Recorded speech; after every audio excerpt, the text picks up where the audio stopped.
So we have our next interviewee. What's your name po? Francis po. Okay, Francis. So we will be asking some few questions. It's up to you kung anong gusto mong isagot. Anong gagawin mo if yung taong pinalaya mo is bumalik? Okay lang naman kasi pinalaya mo naman siya, ibig sabihin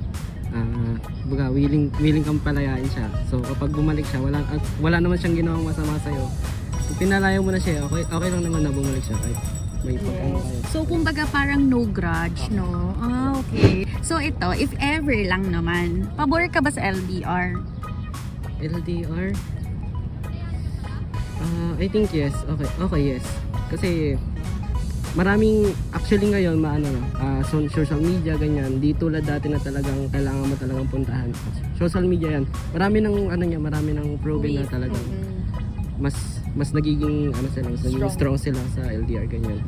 Yes, actually iba din talaga yung help ng social medias or other communication to keep in touch with your partners, no? Unlike before, kailangan magsulat ng letters, it'll take time for us to get to know kung kamusta na ba sila. So iba talaga yung ngayon, no guys?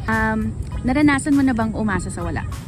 Yes, actually ngayon, yan, sa social media, may naranasan din ng marami ganyan na akala ko okay sa chat, tapos malaman ko na magtatanong ako na, ay, katayo pa ba? Tapos sasabihin na, yun, lang tayo, friend with benefits lahat ng natin na update, lang yan, parte lang ng pagkakaibigan yan.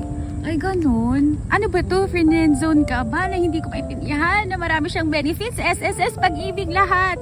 Grabe naman, ang dami naman taxes niyo sa buhay.